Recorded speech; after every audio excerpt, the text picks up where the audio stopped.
Gather around, Skull brothers and sisters. This is Minnesota Sports Talk, presenting Under the Lights with your hosts, Justin and Dave.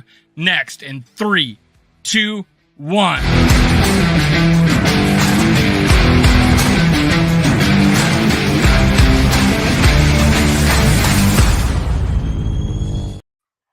Gather around, Skull brothers and sisters. This is Under the Lights. You can follow me on Twitter, TikTok, and Facebook at Skull World. Brought to you by Minnesota Sports Talk and my co-host Justin from Purple and Gold for Days. Tell them where they can follow you. That's Purple and Gold for Days on the YouTube, and that's JD_24 on the Twitter machine. What's going on, everybody? How's it going, boss? I think my intro was really choppy there. Did you see it fluently, or was that just me? I don't know. Might have just been you. I didn't see anything. Yeah, it was messing up big time, but hopefully the rest of the show goes good. As you can see, we do not have Tanishka on quite yet, but she's going to be popping in shortly and greatly add to this show. So we had the big news that came out yesterday. Why don't you bring that up, Justin? What happened yesterday? Well, after a week and a half, 2 weeks of, how many interviews for defensive coordinator the Vikings going to do and how many candidates are going to tell us thanks but no thanks, we got the guy that I wanted all along, or at the very least was at the top 1 or 2 of the list. And most importantly, we didn't get the guy that I didn't want. So, yes, Brian Flores will be the Vikings' new defensive coordinator. And most importantly, Mike Pettin, no offense, nothing personal, will not. But yes, very, very happy yesterday. It's funny. A lot of content creators have done a lot of videos over the weekend about what's going on, why the Vikings sitting on their hands. Is it that undesirable a position? And boy, if we end up just taking Mike Pettin back out of nowhere, what a kind of a bust of a start to the offseason. But at the end of the day, as Dan Dierdorf once said, all is right with the world. We got the guy we wanted, supposedly. Definitely the guy I wanted, though. And like I said, I'm happy. I'm happy with this move, and I think it's a good start to the offseason, that's for sure. And let's bring on our special guest, one of the queens of Twitter and a very good representative of the Minnesota Vikings, Tanishka, making her second appearance on Minnesota Sports Talk, her first appearance on Under the Lights. Tanishka, how's it going? How's it going? Nice to have you back. Thanks. Nice to be back. How are you guys? I know you're on the Skull Experience with me last time, and I brought you on Under the Lights. This is Justin. Have you guys met? He's been around the Twitter sphere for a while. Mm-hmm. We've interacted a couple times, but when he told me the other day that you were going to come on tonight, I was like, oh, okay. Now we're in business. I was excited. Yeah, absolutely. So it's good to meet you. Good to meet you. So you're still at school. Yeah. Is that's going on? Wait, What year are you in? When do you graduate? I'm in year 2, so almost halfway. All right. What do you study? What are you planning on doing after you get out of school? Well, I'm pre-med, so med school is the goal. That's not going to leave a whole lot of time to do YouTube shows. Yeah. About it, Tanishka. I need this for my sanity, though. You need the Vikings for your sanity. Yeah, I do. That's a little oxymoron right there. Okay. If anything, it's made us more insane over the years. Yeah. Well, where were you at? What was going on when you heard the news that we were signing Brian Flores as our new defensive coordinator? Talk to us. I think I was in class because I didn't see it initially. I saw it later than I think everybody else saw it, but it was surprising to me, I think, just because I know he was supposed to have that second interview in Arizona that was scheduled for tomorrow. So I didn't think that we would have any clarity till later this week at the earliest. So I wasn't really expecting anything. And then just to see that was done, it was exciting. I think I really wasn't expecting him to take that, just because I thought that he'd at least want to talk to Arizona first, just because that is a head coaching job. But I guess that tells you a lot about where Arizona is. But I think it's a really good hire. Pretty much everybody that they were talking to, except Pettin, which honestly just seemed like a formality. They were all good candidates. So I don't think there was any way that could have gone wrong unless it was ending up with Pettin, which thankfully they didn't, I guess. But I think it's good because everything that I've been seeing and hearing just tells me that he's the anti Donatel with the pressure that he wants to bring and how aggressive he wants to play, and probably like a totally different approach with the corners with this scheme. So I think it should help some of the players that struggled a lot last year. Like I think one of the more underrated people that this might help is like Cam Dantzler, because I don't think he didn't see much playing time this year because of injury or low on the depth chart, whatever the problem with him was. But like, I don't think that scheme was right for him anyway. Like rookie year, we saw him do better when he was like pressing up against receivers and stuff. And that aggressiveness with Flores should probably help him a lot. And I think that's a contract year for him. Yes. Shout out to the first two guys in the chat tonight. McAndrews, good evening, man. Thanks for showing up. And Dave, I got a little pissy at you earlier today. I think he said I put on fake face because I did a video about Flores. I did a video saying that I was actually for him. Like that was going to be like, oh, yeah, this is one of the top choices. And then I started looking at how his defenses did over the years and what he was responsible for. And I'm not a big fan of how he was trying to get rid of Tua. Not a big locker room builder there if you're trying to deal your quarterback midseason. But so I had a lot of things going. Like never had a defense that he was responsible for that over 15th in yards. So there was some things going on there.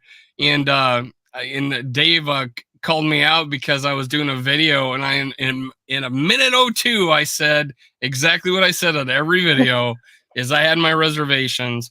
But every video I had said, at the very least, our defenses are going to be more aggressive. Yeah. 10 times more aggressive. Yeah. Maybe even 20 times more aggressive than they were last year. And I think it really showed up the people that were out there saying that, hey, Vikings, no one wants to come coach for us. They think our roster is trash. He spurned a head coaching position and Sean Payton. So I love the guy 10 times more than I did the other day. That he spurned the Denver Broncos and Sean Payton. I gave my big middle finger up to him as soon as he signed up to Sean Payton as soon as Flores agreed to be our defensive coordinator. So that's the bright side of it. Yeah, absolutely. And to your point, Tanisha, about about this being a better scheme fit for Dancer. It's going to be a better scheme fit for about 95% of the defensive players, if we're being honest. And, Hunter comes to mind. In all of the, times we've talked about, well, who do we think is going to be back and who do we think is just going to be cap casualties? I still say it's more likely than not that Eric Kendricks will probably be gone, but I would move his percentage of returning from about 2% before Flores to about maybe 10% now. I can see a possibility of him stumping to say, hey, I can get more out of this guy than what we got out of him last year. Last year was his first year calling the defensive plays from the defensive coordinator. Yeah, I'm not saying he's going to return to the thrilling days of yesteryear Eric Kendricks, Ring of Honor Eric Kendricks, but I'm still going to say that if I had to put my money on it, that he's probably gone. But I still see him as a possibility now that might be slightly greater than it was before. Do you think that moves the needle any with Eric Kendricks, or do you think that with their cap situation that, there's just not much that can be done for him? What do you think? I pulled up Eric Kendricks, one of my list of 10 players I had to talk about whether or not we're going to get rid of or going. Oh, perfect. He didn't know the game plan before you joined. So I got all the names of a lot of defensive players that are top 10 guys that we had the most questions about. But let's talk about Eric Kendricks since we jumped the gun. I think the thing with him is that I'm with you on that. There's probably a low chance that he's back.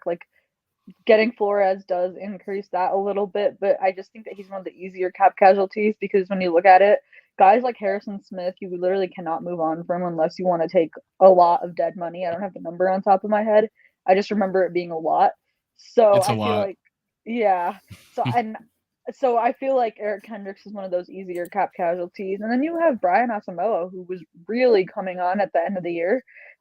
He is ready to be a starter, I think. And I think he's going to be a really good starter in this scheme as well. So you have him, and then I'm sure they'll invest in linebacker through the draft or free agency somehow, because I don't see Jordan Hicks being back either on that note. I don't think he was worth that, whatever, 7.5 million cap hit, whatever that was.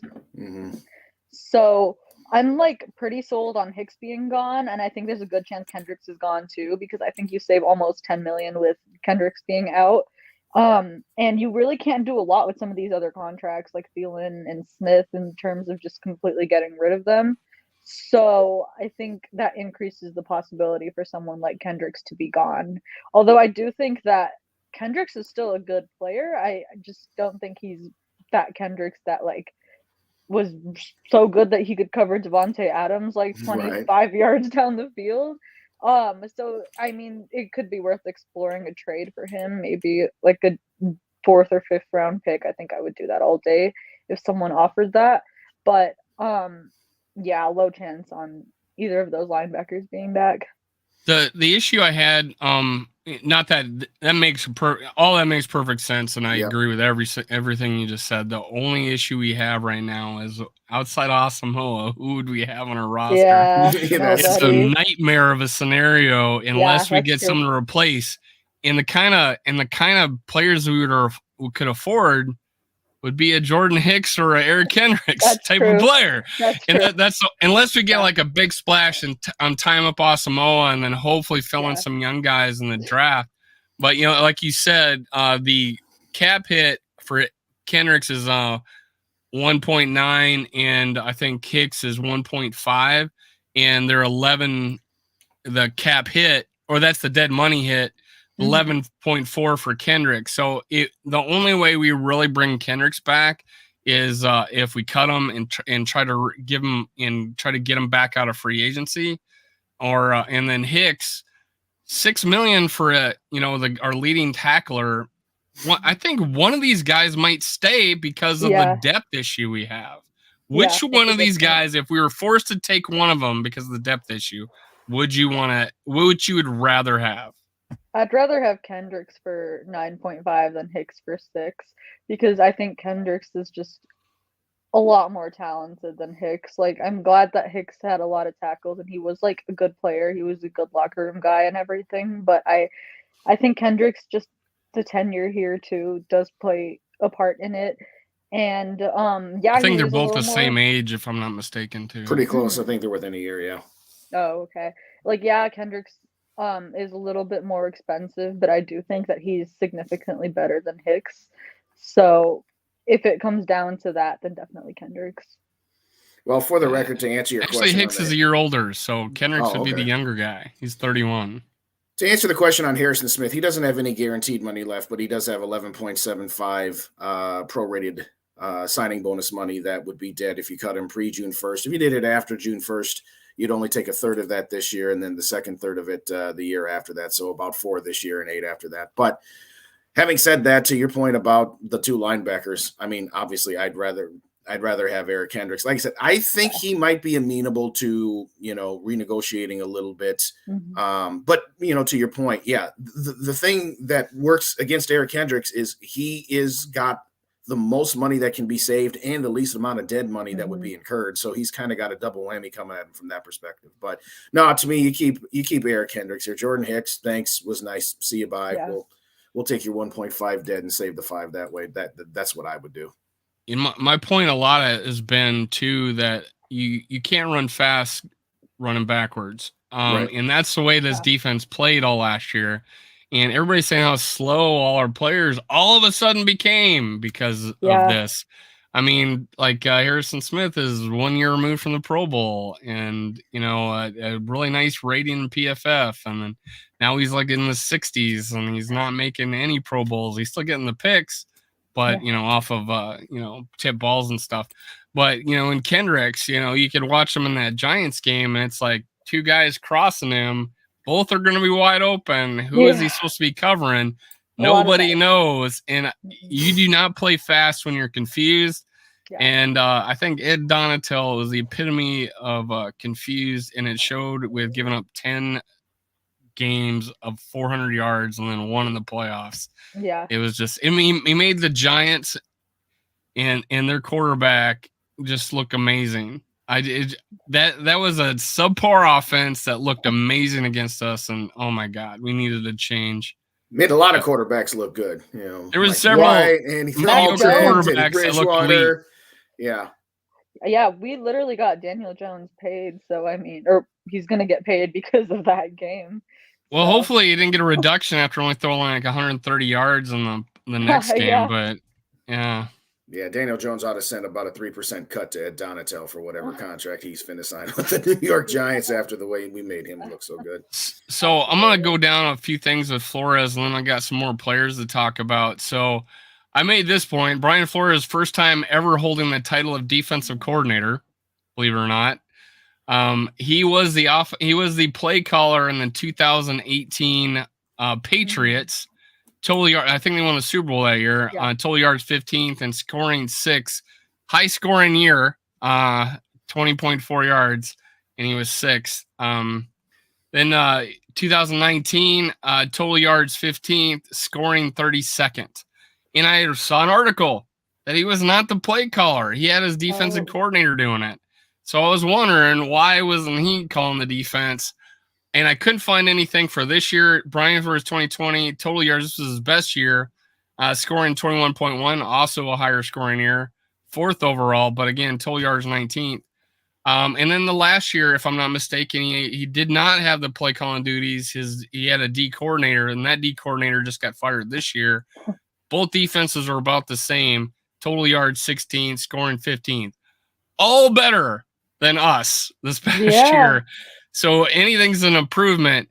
I made a point that, I like a couple things about him. And that one is that he was a scout for 4 years for the Patriots. So I think they hit on a lot of players late in the drafts and filled in their defenses. And so the fact that he has that mindset coming from a Bill Belichick who let veterans go, who traded off players, who accumulated picks and drafted players that you just never thought were going to be any good and were. And so I feel like that helps out Kwesi, who does not come from a football background and in a player evaluation standpoint. And I think he'll have a big say in who we pick. So I feel good about that. And the fact that now he's not worried about being the head coach. And the fact that the Steelers, when he went from 22nd to 10th in scoring defense. So I think it was 27th to 12th in yards. And I think he probably had a lot to do with how the Steelers turned around too. So I get a lot of optimism. I wasn't like in love with this player, love with this choice, but there wasn't a whole lot of choices out there. Right. And I'll never endorse another player or a coach again. I did a Giro Vero. And he spurned me and went to the Panthers. So go F yourself over there with the Panthers. I'm never going to endorse another D coordinator again. That's my until next year. Until I do it again. What was it? What's your line? Never say never, Dave. Wasn't that never? I'll never do it again. Yes, never. I probably won't. This will be honest truth. I don't think I endorsed anybody for head coach this last time. Right. Yeah. What's up, Rap? What's up, Bandino? Good to see you guys. Well, oh gosh, I got to catch up. Let me do it. Purple Block Podcast. Yo, Hicks has to go. He says. Absolutely. All right. What do we got? He too damn slow. Everybody's slow. That's true. Apparently, even evening schoolers. Thanks you, Bandito, for showing up, man. I don't know what that's about. Bandito. All right. Well, he said the scandal bit. All right. They're talking to each other. We'll let them discuss. Yeah. let's let them talk to each other. What's up, Mafia? I got some other players to talk about. We talked about Harrison Smith. Now I agree with you, Tanishka, that his contract don't make sense to cut him this year. A trade would probably have to be a good deal for us to get rid of him, because I think he was important.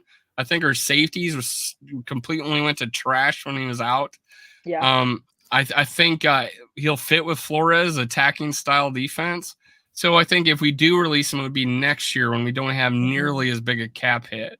What are you thinking about Harrison Smith? I'm with you on that. I just don't think that a general manager would want to take that dead money just to release him. And I also think that Harrison Smith wasn't really in the box a lot last year. He was in coverage a lot more than he usually is. And he's like the blitzes, and like he plays like a linebacker a lot just in general. So him just not getting any snaps where he was in the box did hurt him a little, I think, because he's really, really good at that. And so just the aggressiveness that Flores is going to bring should just help Smith naturally, I think, just fit into that scheme. And also, like, on that note, like, I don't think I can or want to watch Cam Bynum play defense ever again, ideally. Like, we'll keep him on special teams or as a backup because that was a really rough season. And I know Lewis Cine is going to be back at some point. I don't know what that timeline is, although the rehab looks good so far, so that's really good. But if I don't know if Cine will be ready for week 1. So just on that matter, like you can't really just, unless you're making moves to go get somebody else, which is also hard given the lack of draft picks and money, which we already talked about. I think that it's really hard to move on from Harrison Smith just because just the way that contract is structured. Maybe they renegotiate. I don't think they should restructure again because he's like 32 or 33 now. So I don't think it's worth pushing any more money into the future. But I think he'll be here next year. I just don't think it'll be at this like almost $20 million cap hit. I just don't think a GM can do that. Yeah, you know that Leonardo DiCaprio meme where he's pointing at the TV? You know, he's like, That was me every time I saw Harrison Smith up at the box, and it was like twice. It happened twice in the season. Literally. I only can think of twice where it happened. Yeah, once in a full moon. Yeah. And it was so obvious that he was going that, you know, I'm like, oh, it didn't work. Yeah. We're blitzing. Because Donatil did not hide anything. No. Donatil was playing the original version of Madden where you had like 6 options on offense and 6 options on defense. And if you guessed the right one, the play blew up one way or the other. And listen, I'm not trying to speak too ill of him, but it's just like, okay, could you be any more Mickey Mouse in elementary with your defensive play calling? I understand. And it was absolutely the worst with the Giants too, because he didn't. The 5 times he did bring a 5th player, everybody knew it was coming. And Daniel Carlson, well, that's his name. What's the quarterback's name? Daniel Jones. Daniel Jones. I'm calling Daniel Carlson. Daniel Jones saw it coming so much that he did not hand off the ball or fake handoff, whatever he was going to do, that he was like, oh, I better throw it right now because I know that guy's coming. That guy's going to be wide ass open. That was just so embarrassing to see a team read us so well. Hey, Skull Mafia, thanks for showing up, man. Thanks for showing up. Who's the next player you guys want to talk about, huh? Round robin. Thielen. Defense. I'm talking defense today. Oh, okay. You said player. I'm sorry. If we have time left, we'll talk about offensive players. Goes defense. Let's do Daniil. Yeah, all right, got him. I think we should keep him. But I also think that if somebody's offering a first, you take the first. So like, it's mixed with that. I don't think anyone will offer a first just because you can find pass rushers. But Daniil Hunter is on a really team-friendly contract, and he's still a really good player. Like, this scheme basically made every player on our defense worse, yet he was still elite. So that just says a lot about him and how good he still is. I know that there was some stuff the last couple off seasons about his contract, and I know that he hasn't been completely happy with his money situation either. So I'm sure they'll have to do something to take care of that. Probably give him a raise because he's been underpaid since he signed that extension back in like 2018. Yeah. So if they're keeping him, which I think they should, like if it came down to keeping only one of those 2 edges, it would have to be Hunter just because he is younger. I think he's better, and he's probably cheaper. I'm not quite sure about that, but I think that like without Hunter, he's probably the only young player that like relatively young player they have on defense that's elite, because every other elite player that we've talked about, like Kendrick, Smith, they're all in their 30s, and I think Hunter's still. He'll be 29 next season. Mm-hmm. Okay, so he's still got like a year or 2 before he hits those 30s. And we have 2 years where 24 and 25 where we got dead money on him. I was just going to say, Daniil Hunter is on this team next year, short of a first-round pick, and I'll say it like this. Yeah. Go ahead. I was gonna say he's got a bit of a poison pill in his contract. He's got one actual year left, but he's got $11.25 million in void years after this. So if you trade him right now, his cap hit is 13.1 million. But if you trade him, it would be a dead cap hit of 18.9 million. So you'd actually lose about 5.7 just to trade him because that entire void year mess would accelerate to that. So nothing short of a first round draft pick would entice me to trade Danielle Hunter, and it's not even close. Yeah. So yeah, it would have to be because the cap hit's great for this year, 13 million. Yeah. But dead cap is 18. Dead cap the next year is 11.2. Next is 5.6. So we're gonna need a lot of cash here. So that's why I'm thinking we got a elite pass rusher for 13 million this year. So you got to kind of wow me, because I at least want one good year out of him, right? Now, if this was the NBA, a nice little sign and trade would be awesome, right? We would still take those cap hits because that's money that's already been paid out, right? So, and thank you, Luke Braun, for teaching me this. I maybe Justin knew and he didn't tell me, but the dead cap money is dead cap money. You can't get rid of that, right?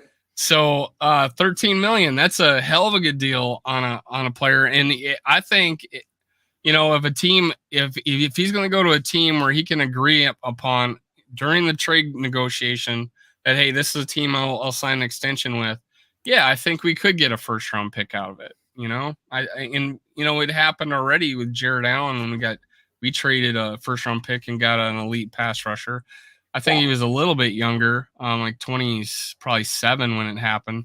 But hey, I think we can get a first round pick if we traded him. I'm kind of thinking that Flores is not going to be wanting to trade Danielle Hunter. No. So if he has any say in it, we got to be wowed to get rid of him, I think. Yeah.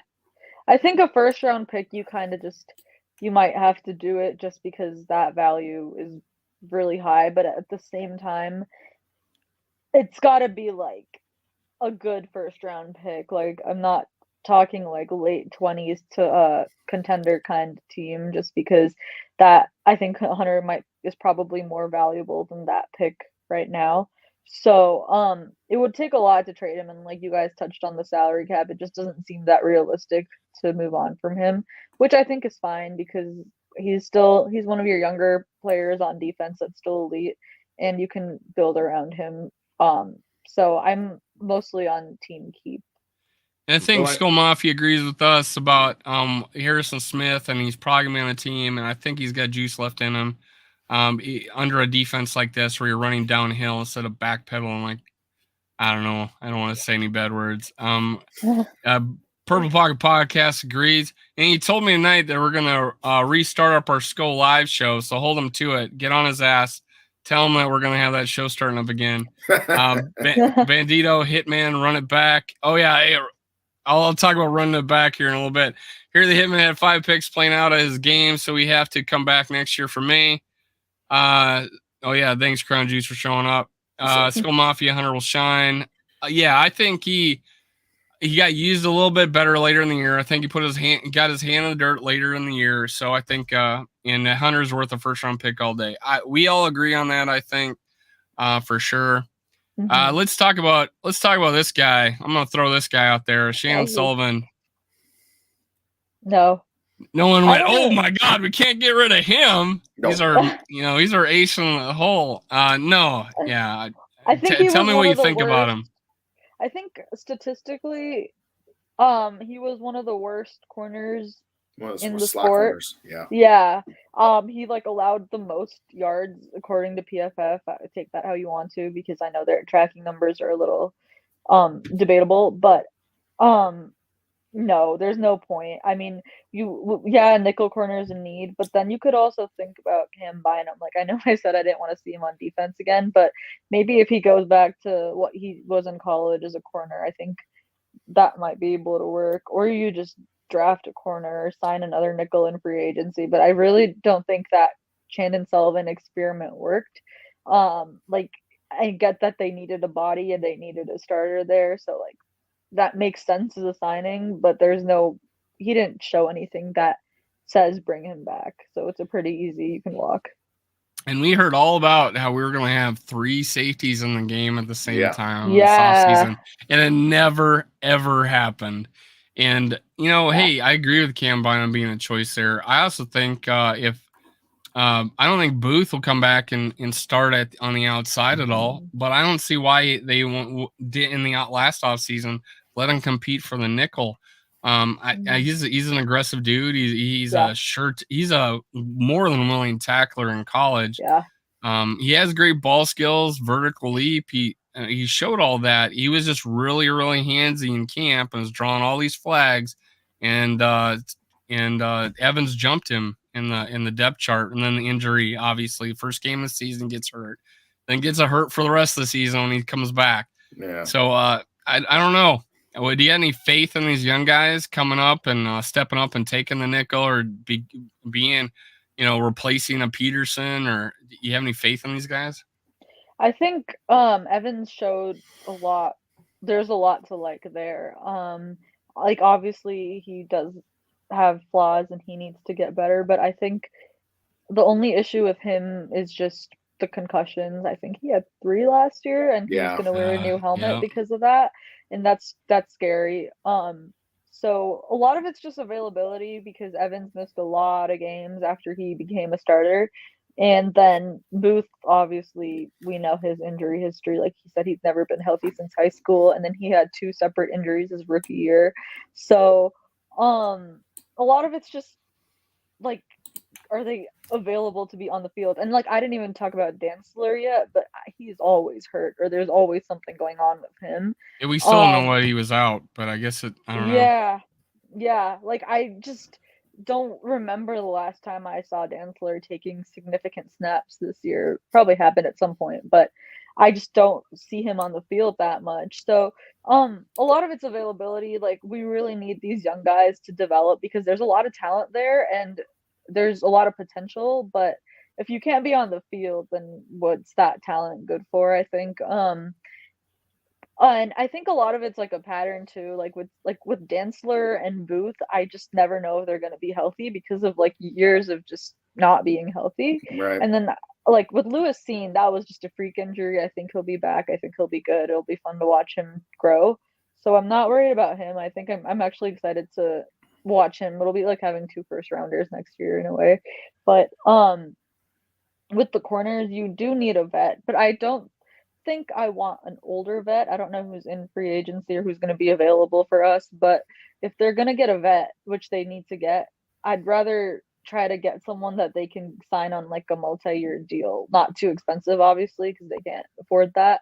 But Brian Flores needs to grow this defense, and you can't do that with rentals every year on just cheap 1-year deals. And I think if they can sign someone to like a 2, maybe 3-year deal and have him grow with the defense, that would just be huge for us because I like Patrick Peterson. I thought he had a great year last year.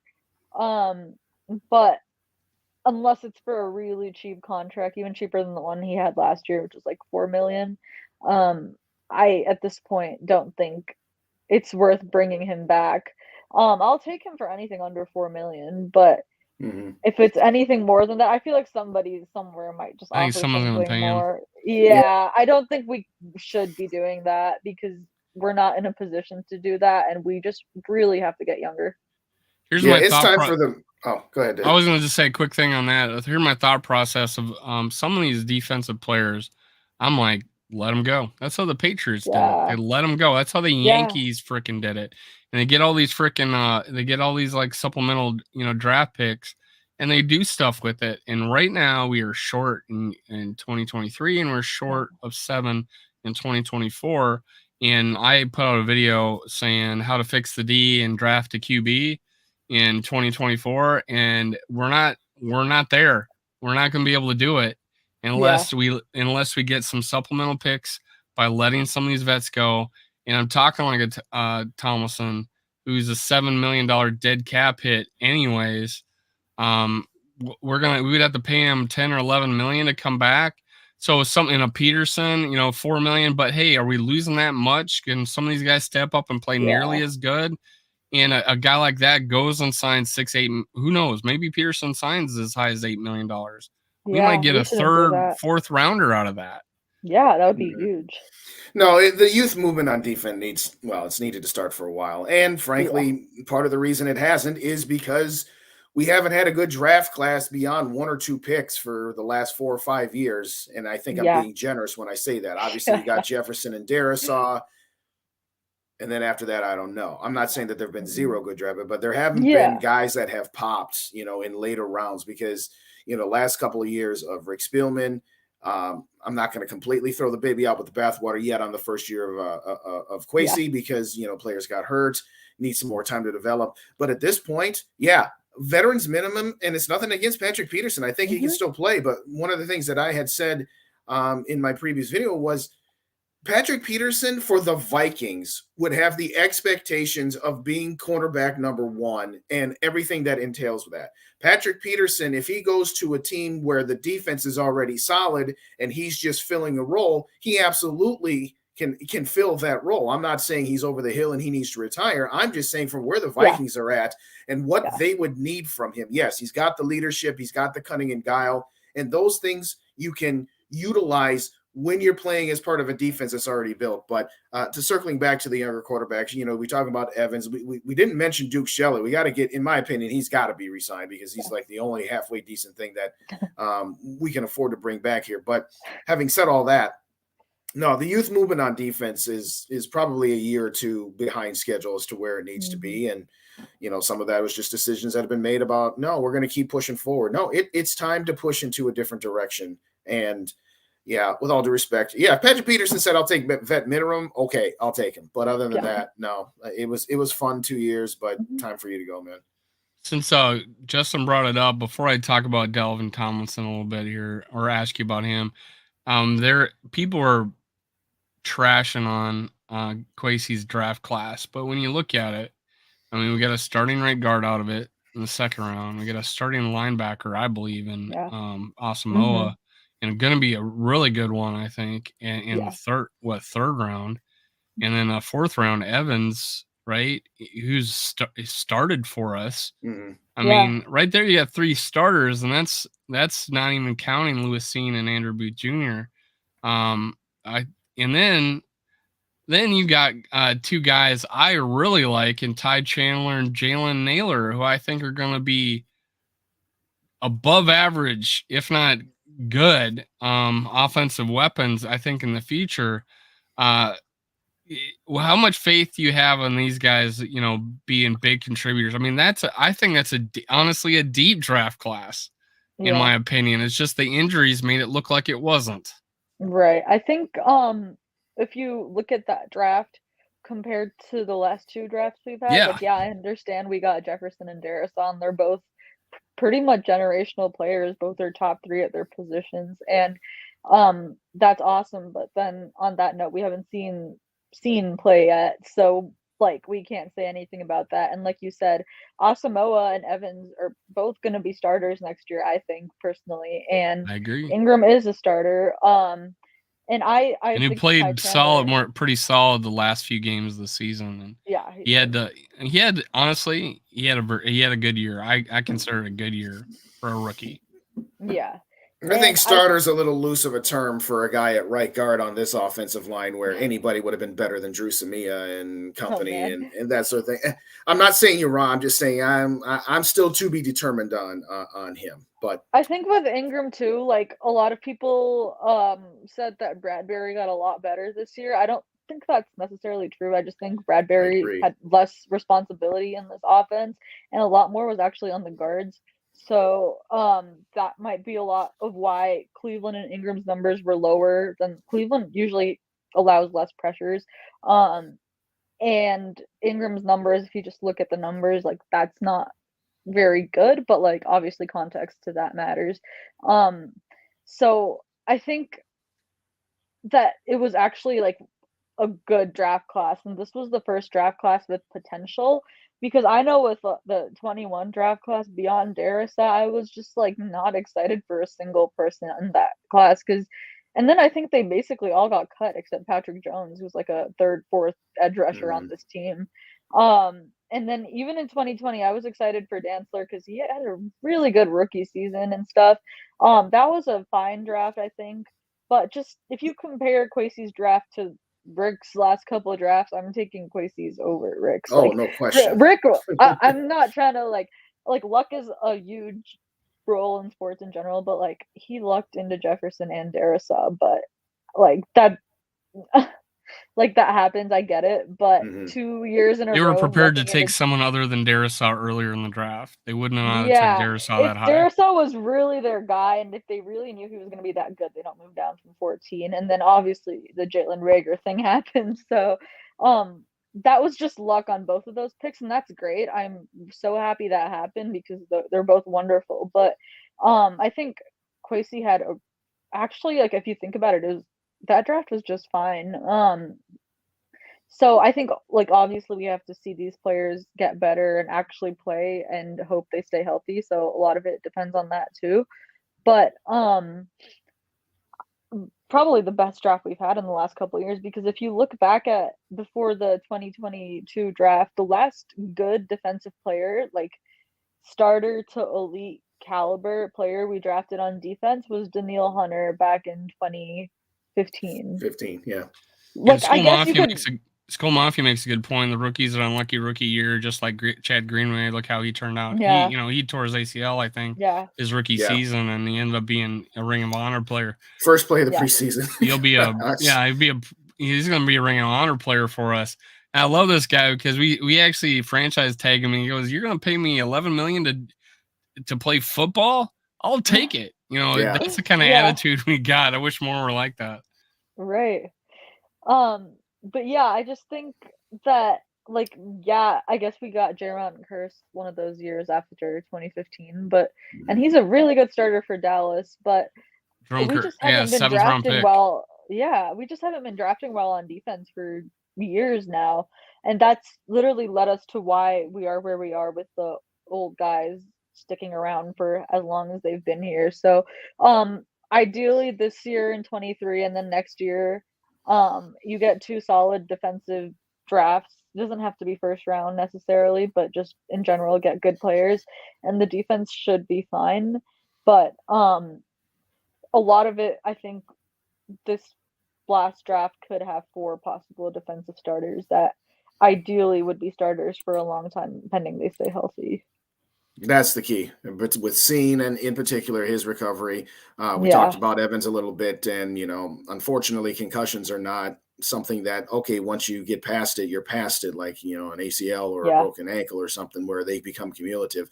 Yes, if we knew that Scene was on his way to recovery and that was just going to be a fluke thing, and if we knew that Evans was never going to be concussed again, I would roll the dice with Scene and Evans and Duke Shelley and Cam Dancer like we talked about. But I'll take that group. Yeah, we got a lot of ifs in that. And hopefully now when you've got a real defensive coordinator in here who knows how to utilize his players and actually knows how to play in this century, calling defenses, hopefully that will expedite the process of those secondary players developing. Because if that's the case, then we're in good shape.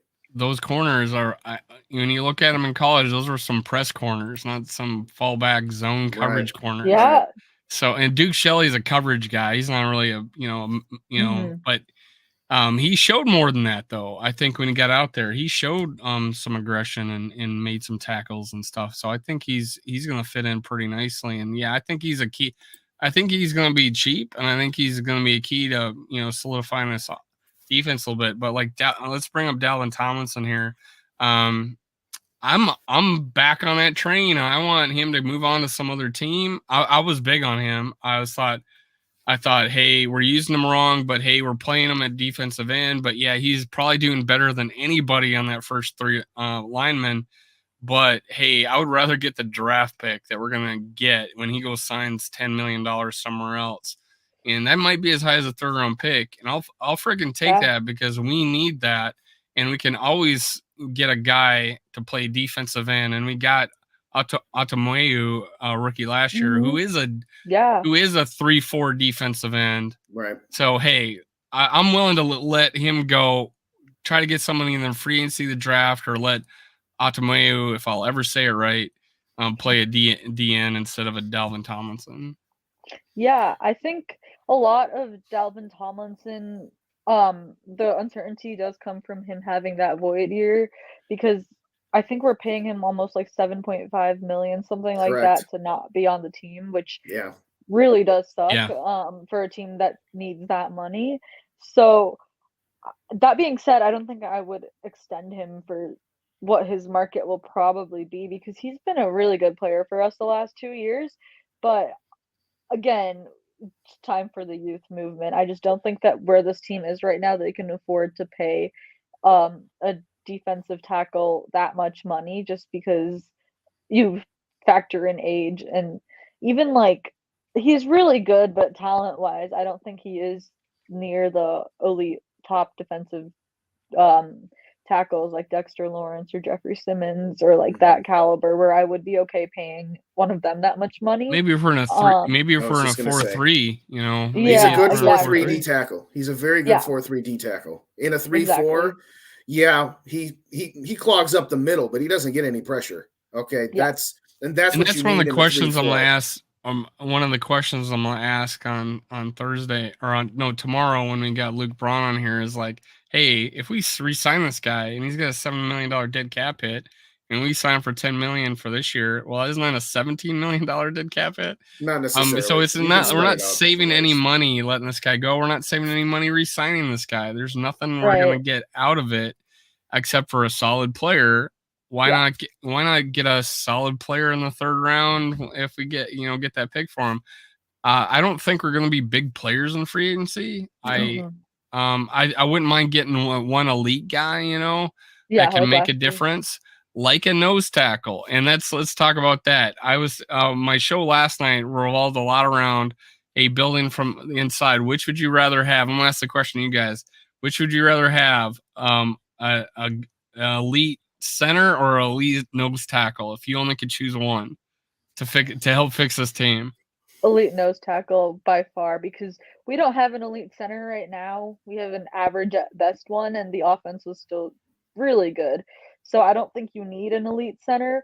But the defense needs to get better on all three levels, and just getting an elite player at one of those levels would really just help the unit take off. And like, I mean, the run defense was fine from the interior, but we got no pressure interior at all, and that was another reason that it was just so easy on QBs, because someone's probably wide open and you got no pressure. So like, you're kind of just screwed at that point. But definitely nose tackle. And I don't know who's in free agency again, but I know who we could have had at 12th this past year. Well, there's that. Jordan Davis. That was my guy. That's the guy I wanted. I don't know how many. Yeah, he's gonna be really good. I wasn't even doing YouTube yet. I was doing a podcast, and I was like, Jordan Davis. Yeah. But on that note, I don't know if I don't think he should be a starter, but we do have Kairos Tonga that we picked like up from him. the Bears. I know the Bears cut him because they went from 3-4 to 4-3, kind of the opposite of us. But he played. That's what got you on the show. You can give us a little tidbits like that. Yeah, he could. He did really well in like limited snaps this year as a rotational player. And I think that's pretty much his ceiling. I don't think he's going to be a starter anytime soon. But like, if a player does have to miss a game or two or three, then him being in there is like fine, because he's a good depth piece and he's still young. So we do have him, but like you said, we probably do need an elite guy in there. And that would really help, like for now and for the future, like 5 years down the road. I just feel like we got too many 2-down linemen on our D line, and we need a guy that can, honestly, I would put Danielle Hunter any spot on that line, and he would be better at that position than any of the guys we got. Danielle Hunter could play any one of those positions better than the guys that we got right now. No, you're not kidding. Well, to wrap up something you had mentioned a moment ago, just to wrap up the Dalvin Tomlinson bit, if you signed him to a 1-year deal for $10 million, yeah, his cap hit would be 17.5. If you signed him to say 2 or 3 year deals, which I'm not suggesting that they do, but I'm just answering your question, then they could maneuver the 7.5 debt that they already have into and incorporate. It's kind of like refinancing your mortgage. You can roll in what's left over. Well, the debt don't matter if he plays the year. Yeah, but you can incorporate it into where I'll say, okay, yeah, we're going to give you a really big signing bonus to get you your money now, but we're not going to give you much on the base salary so that we can smooth in. They did the same type of deal when they extended Kirk Cousins last year, where they had some dead money that they just kind of rolled into it. There's ways around it, but you can't do it on a 1-year deal. You got to have at least 2 years in order to be able to finagle the salary cap dead money that way. But I believe I forget who it was that had it in the chat here when you're talking about one elite player. There's this guy named Deron Payne that's going to be a free agent, and that would be a home run. That would be a home run signing. I just Skull Mafia. Shout out Deron Payne. I would take that. I would take that guy. Yeah.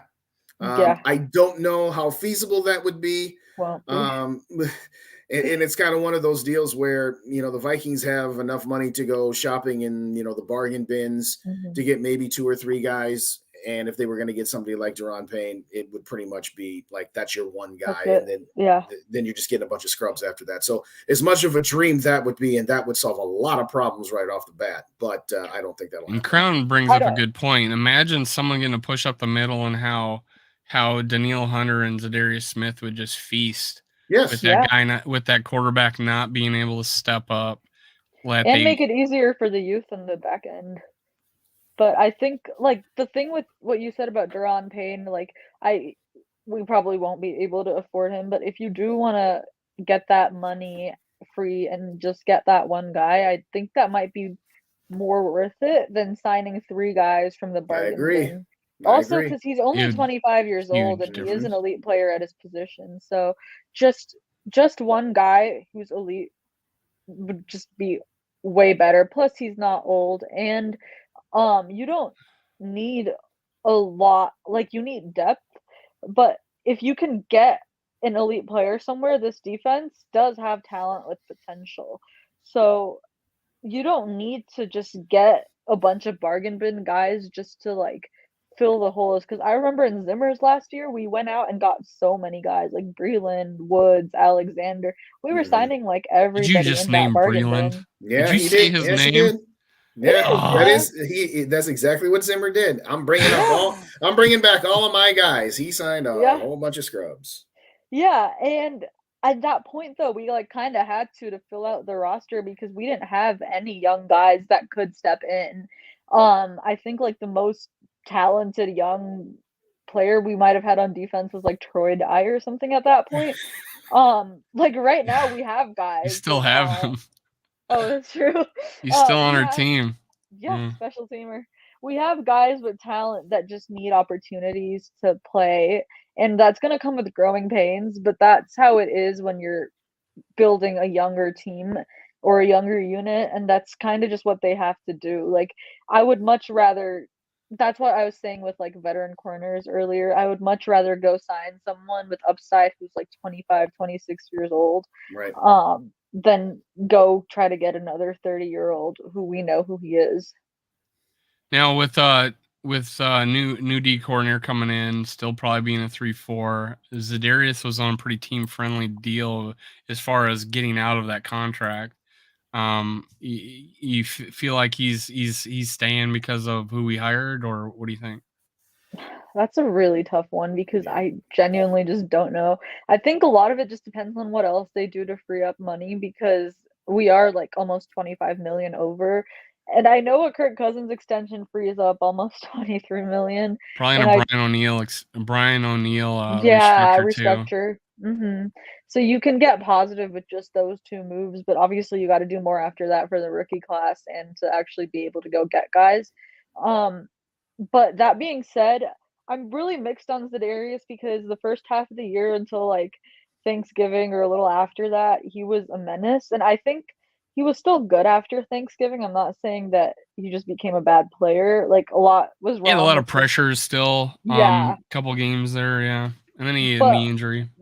Yeah, that too. But the impact wasn't the same. Like he was still there, he was still good, but like when we needed him the most, I understand Andrew Thomas is like one of the best left tackles in the game, but when we did need him the most in that stretch run, I don't think I saw him do a single thing in that playoff game.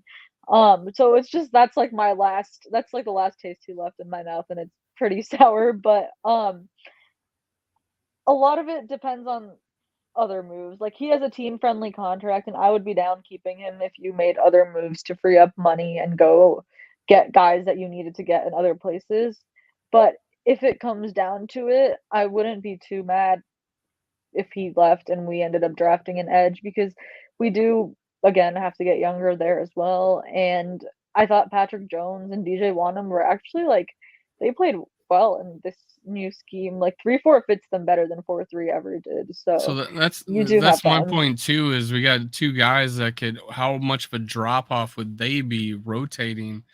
And then Zadarius Smith and trade value. I mean, he's got a Right. pretty team friendly contract here. Someone needs a pass rusher. Yeah. What could we get for what could we get for Zadarius Smith, who did have options going into last Yeah. season? And there's still some teams that I'm sure that like him. And they put on good tape. Now I'm gonna put a lot of that on Donatil. That Right. hey, we kept playing him the same way. Let's say they got the book on him, and we're able to defend him a lot better because we weren't disguising shit. We Oh, weren't disguising shit. Well, If yeah. he was in the middle, he was going. If he's on yeah. the outs, we just weren't disguising anything that second half of the season. Well, I think Yeah. part of it too. I mean, you could really tell he suffered that knee contusion in the middle of the Buffalo game, and Mhm. from that point on, he was a jag, just a guy. Yeah. Okay, now I don't know that 15.5 million, which is what it would be if nothing is done. I mean, you think that's team friendly at 15.5 million? Because that's what his cap is. Instead of getting rid of out of the Oh, contract. getting rid of him? Yeah, okay. Team friendly of getting out of the contract. Okay. I mean, if he was amenable to a restructure, I could listen to it. My problem is going to be, for as much fun as it was for us to kind of jide our Packer fan friends about how they were paying more against their salary cap Yeah. than we were, particularly in the first half of the year when he was doing very, very well. At the end of the day, it's just kind of one of those deals where, he would always sit out the first practice and, just kind of say, hey, I'm taking a day, because he would need extra time to recover. And, when he's full tank and he's not injured, he's still an elite player. The problem is he going to be able to sustain a full tank Right. or not have any lingering injuries throughout a season? So I am kind of torn on Zadarius, because, again, if you knew he was not going to have the lingering issues, then I absolutely would want to keep him. But I don't know. Again, the theme of the night is a lot of ifs and a lot of, well, if this, then maybes. But Right. I don't know what to make about him. So, in just those who are listening and don't know the number, 3.3 million dead cap hit this year, and 1.6 the next year. And I know you understand what I was saying, is that it's team friendly of being able to get rid of him. And I think when we signed him, people thought it was almost a rental Right. because of the low cap hit we would take if we released him. So yeah, maybe 31 and 32. I think on a team that has cap space and needs a pass rusher, all you need is two teams to start bidding on a guy. Yeah. And I know there's contenders out there that would love to have elite level pass rushers for team friendly deals. Like, one just off the top of my head is Buffalo, because they won't have Von Miller back till like late in the season next year, and their pass rush is really, really bad without Von Miller. So I'm sure they'll be looking this off season, and Buffalo might be one of those teams that does get desperate and like for That's who I'm Hunter. trying to trade Dalvin Cook to. So yeah, package Zadarius and Dalvin to Buffalo for their second, and we'll call it a deal. I would do that, honestly. Yeah, absolutely. Yeah. Well, we did go through a lot of the defenders, so I'll let you, Justin. What do you want to say about Adam Thielen after I did my love letter to him? Well, I saw your letter. It was very heart touching, and It was all that not good touching. stuff. I just Not read really. Wikipedia. Yeah, I know. I was I was trying to give you some love there, brother. But in all seriousness, listen, it's one of those deals where, regardless of what happens this offseason, regardless who it's to, I think as a fan base, we need to just get it through our heads that, we cheer for the team. As Herb Brooks once said, the name on the front of the jersey is a heck of a lot more important than the one on the back, so to speak. I would love if Adam Thielen somehow, some way could remain a Viking for his career, that we could find a role for him that not only was beneficial to the team, but also beneficial for what he wants to be. But at the end of it, for me, I'm at that point where I can't stand this notion of, well, we can't let this player go, and we can't let Harrison go, we can't let Dalvin go, we can't let Adam Thielen go. At some point, with all of this conversation that we've had about all of these void years and all these cap problems, at some point, players that we love are not going to be players for the Vikings anymore. And I'm sorry, but what did Adam Thielen produce this year? If Adam Thielen had gotten injured week 1 against the Packers, how different would our offense have been? I'm not saying that I'm not saying KJ Osborne's on his way to wide receiver greatness, but realistically, what will we have missed? And the answer is not much. Not much. Yeah. I'll give him a little bit of I'm just gonna be like, a little okay, bit of man. love. He started to pick it up, and then we got the monster TJ Hawkinson coming in, and it stole all of the thunder. I think he was starting to see a lot more targets, and then TJ Hawkinson came on, and it was just done after that. I do think with Thielen, though, like, one of the reasons that KJ Osborne was, I would say, like, production-wise, he was probably, like, he had more big games, like, obviously the Colts game, Like and then 3 he had big some games that made up his season. And other than that, he had games where he had, like, 3 yards, 8 yards, 12 yards, like, there was more of that. Like, he's fine as a 3 with a team that has an elite tight end, I think, but he's not a number 2, but I think one of the reasons he did struggle a lot this year was because he had more pressure to be a number 2, especially before we got TJ, just because of how not good Adam Thielen was. I remember just seeing, like, clips of him, like, especially in that last Green Bay game, at Lambeau, where he was getting like, Jefferson on the other side was getting triples, and Adam Thielen was on an island with, like, the Packers, like, 4th best corner, like Eric Stokes or someone like that, and he just no separation at all, and that's when I was like, okay, goodbye. Yeah, I've seen a highlight video of Thielen. I'm like, oh my God, he was super quick and super fast, in and out of breaks. And oh my God, he was an elite receiver. And it made me even more pissed that wasted 3 years of his career not playing him. And I'm like, God damn, this guy could be a 10,000-yard receiver if he just got to play his first 3 years of his career. And then he didn't get to play until Diggs got hurt in his 4th. I had only thought it was 3 years, but it was 4. It was his 4th year that he finally got to play. But yeah, I could definitely, after watching highlights of him in and out of breaks and how quick he was, it was just amazing. And now, yeah, I can see the drop off.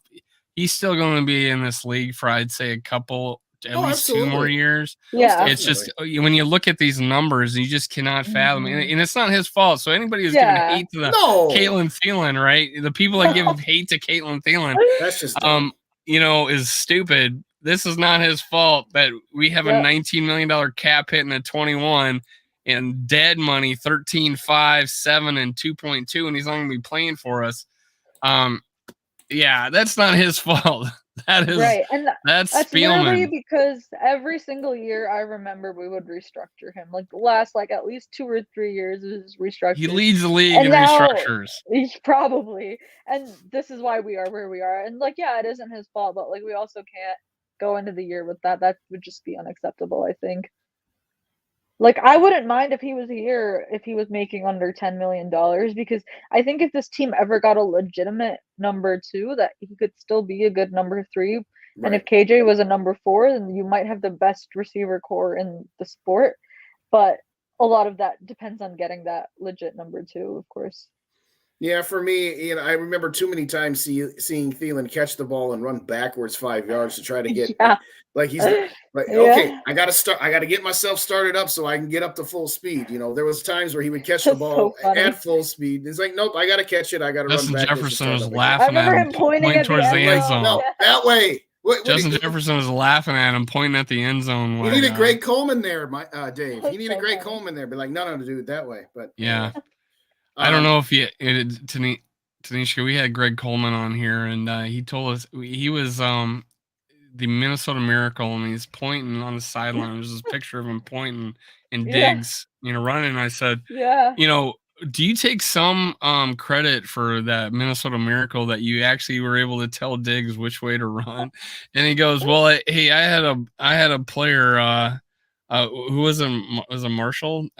Was it Jim Marshall? Yeah, Jim Marshall. Yeah. So I had a teammate named Jim Marshall, and he was famous for running the wrong way.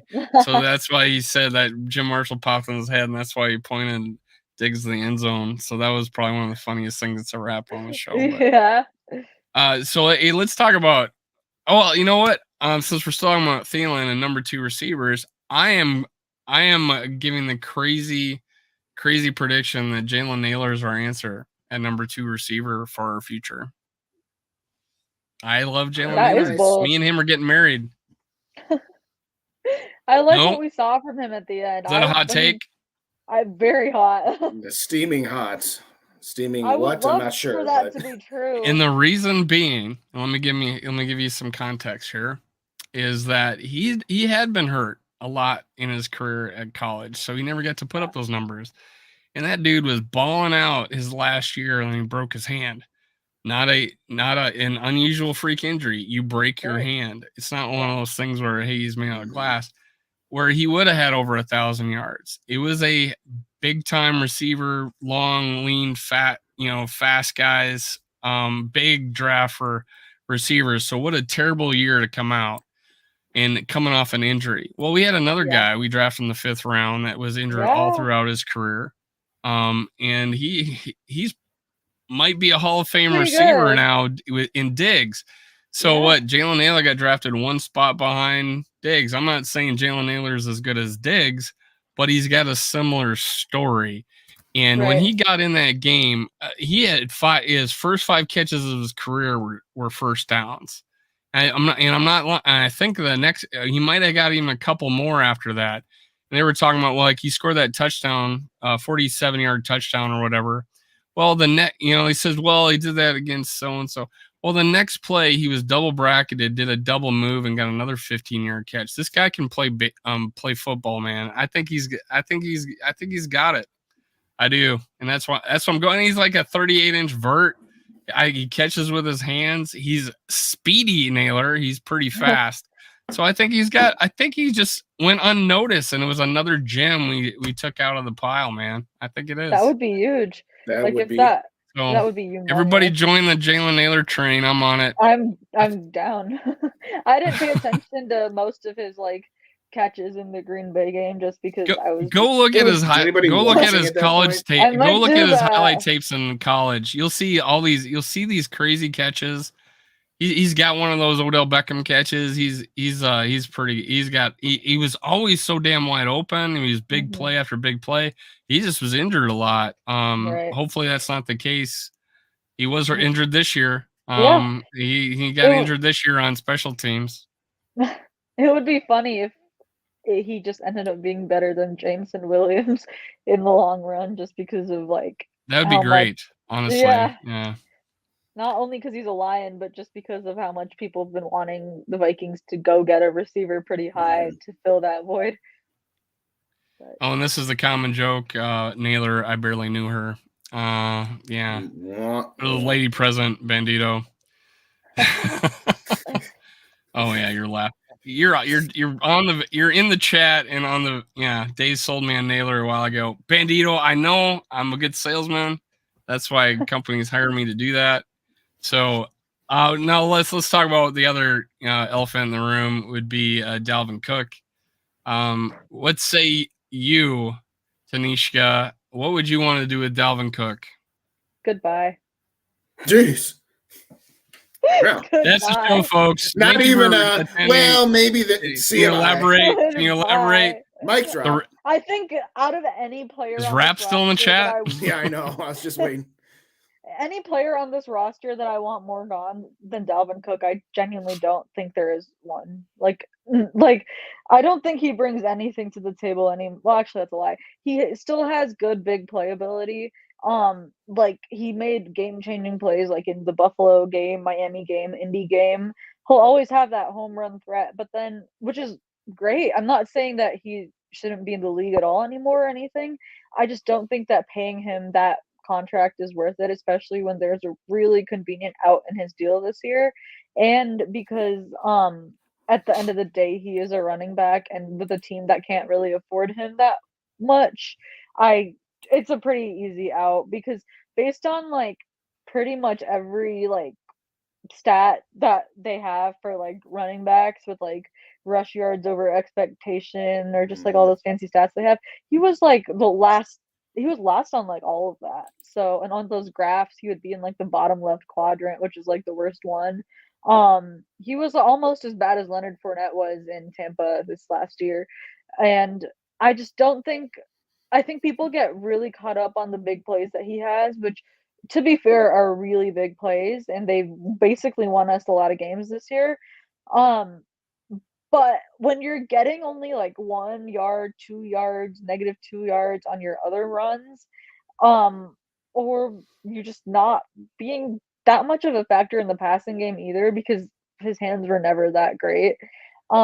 He falls down I a just lot too on those, yeah, yeah, and I think a lot of him like he's just been really scared of contact, which I get Yeah. considering he's been hurt every single year he's been in the league He's made basically. a lot of business except for decisions this year. Yeah. Except this year. This year Yeah, he That's played every why. game. he's been avoiding that contact and Yes. yeah. So I just don't think that he's worth the money or just he is a running back, and I think that I'm ready to see Ty Chandler and a rookie or some cheap veteran at this point because Madison is also a free agent. So, I enjoyed the And I years am of gonna Ty have Dalvin Cook. I'm gonna have Daryl Madison on Thursday. I got a connection with the Dang. Tampa fan club, which he attends. And so here's your chance to tell us what you think of Alexander Madison, and I'll play it for his dad. No, I'm kidding. I won't do that. I Oh would do god. that to you.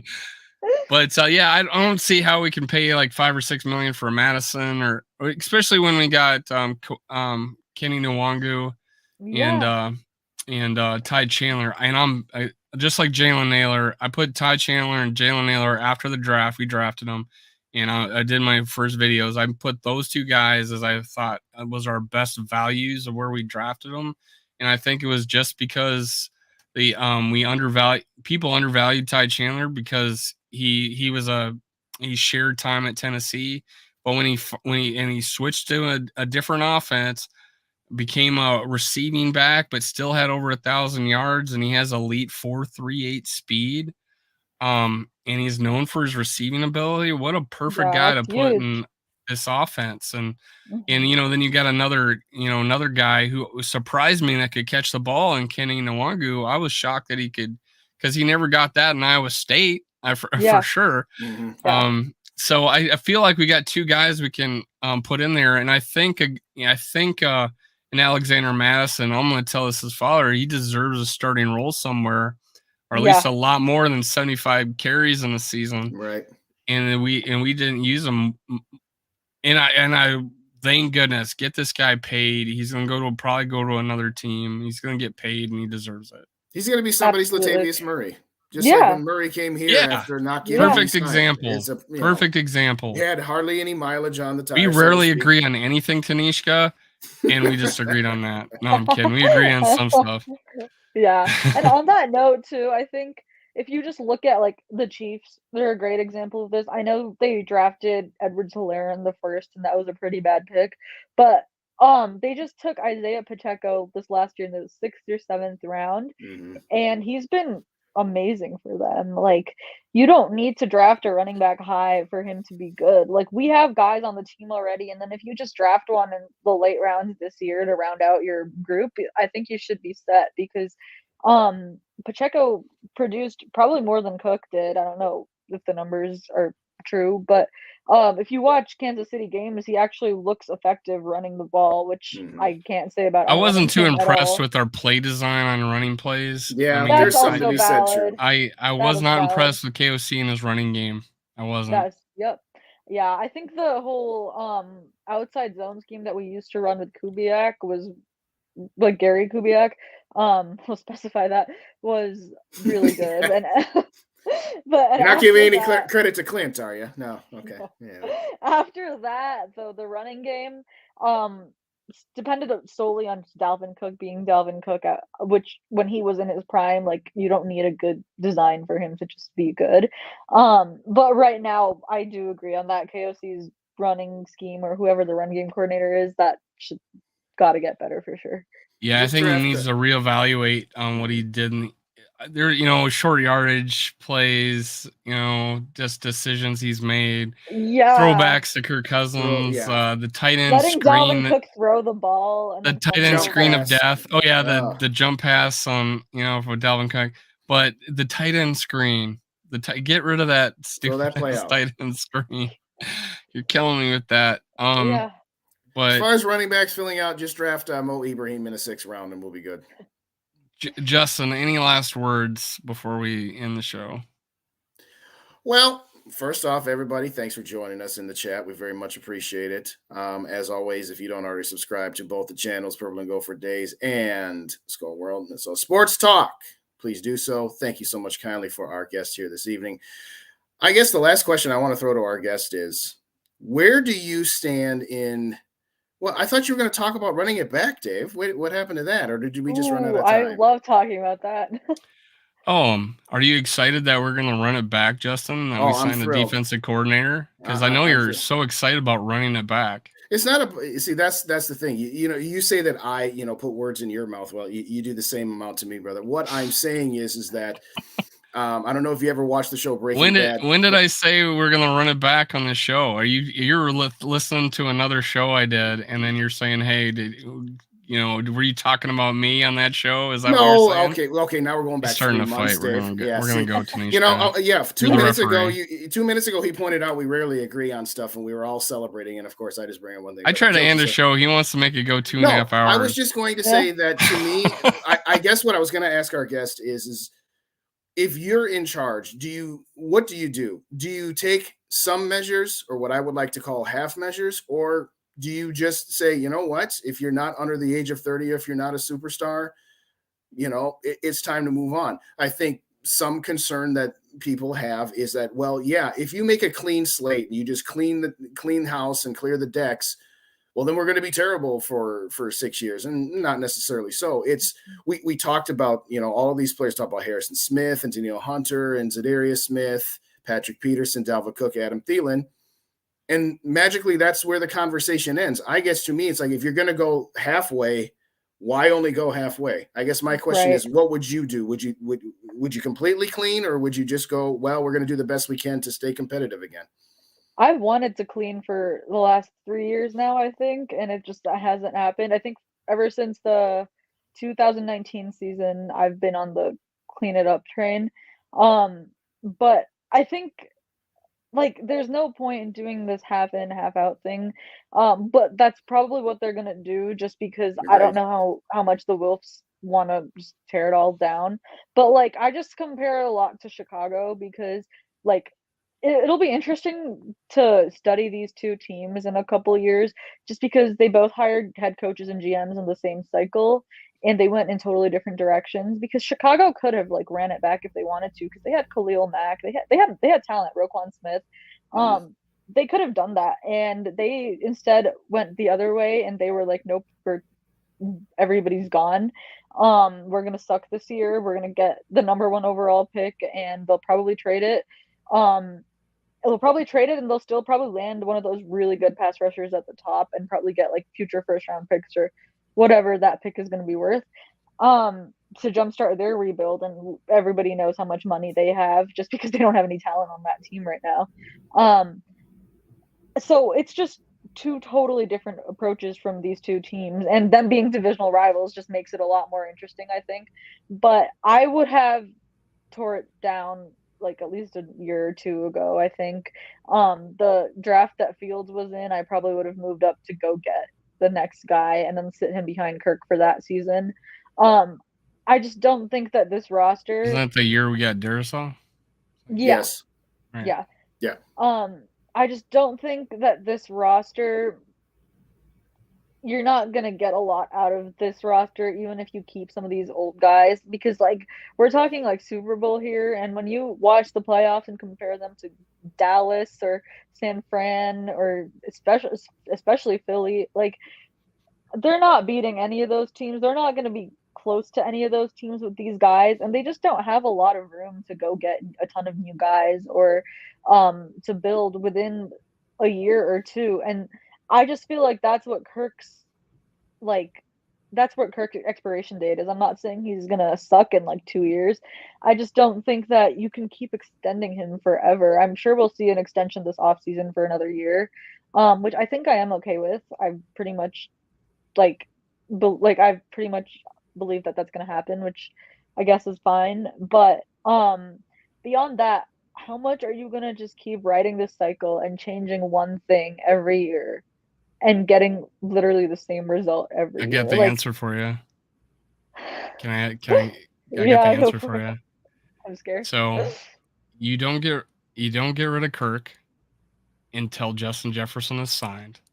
In my video, Yeah. in my video, where I did how to fix the D and draft a QB in 2024, it's all about timing. If we want to bust a team down, get really high in the draft that number, that top quarterback, and have them, have our team squander like Chicago for 3-4 years. Why not just wait 2 years, have him play behind Kirk? Yeah, And that's what which is the common thread between the two quarterbacks in the Super Bowl right now. yeah. Both didn't start their rookie year. Both sat behind one who almost would have won an MVP if he didn't get hurt, and another guy who was the number 1 overall draft pick ahead of Aaron Rodgers. I mean, those are, people talk about, hey, you got to get the guy on a rookie contract. And I'm like, well, one of the quarterbacks isn't on a rookie contract anymore, but both of them have in common is they sat behind a really good, competent quarterback at one time. Yeah. And I think that's 2024. I'm with you on that. Mm-hmm. I'm not saying that we should move on from Kirk before we draft someone. I would like someone to sit behind him for a year, just because that's a really big benefit, and someone could learn a lot from Kirk. Aaron Rodgers did it for how many years? Yeah. Yeah. Jordan Love's been doing that for like the last. Yeah, how's that going? Too. Steve Young. We'll see. Steve Young. There's a lot of guys that sat behind really good quarterbacks. There's a benefit to that. I just think a lot of it too just depends on the rest of the roster. Like my issues with this team isn't even solely because of Kirk. I think Kirk has been fine and the money is like fine now. I think a lot of it is just them keeping the same old guys that just aren't good anymore for those prices and not drafting well. Those are the bigger reasons why they are where they are right now. But that being said, like I do want someone. I think Kirk is the bridge, if that's what, like, everyone has the discussion every offseason about who's the bridge quarterback going to be. And I think that is going to be Kirk. Like, he'll be here till the next guy takes over, whenever that is. And on that note, what I was going to say before was, I don't know, just because of our money situation and where we are, how you can pay Kirk, Jefferson, Darisaw, Hawkinson, and I mean, O'Neal is like still under contract. All of them and field a defense. Well, so I got an answer for you. I got an answer for you because he's still gonna be on Jefferson's gonna still be on his rookie contract. No, not just next year, like in like soon. Well, like, that's what I'm saying. Yeah. His a rookie part of his contract ends, and then Kirk would be gone. And right. That's what I was saying. Yeah, that's what that has been my viewpoint this whole time. Is like, hey, he was still going to have a very good quarterback who was 5th in yards and 5th in TDs this past year in the Pro Bowl, still quarterbacking for the 2 years while he grooms another guy. And I think that's an ideal situation. I don't know why. Yeah, it's an ideal situation in my view, I think. I think so too. But it like depends on if they take their chance on that guy because I want. And now you got Justin Jefferson, TJ Hawkinson, an elite left tackle. Right. That's a too.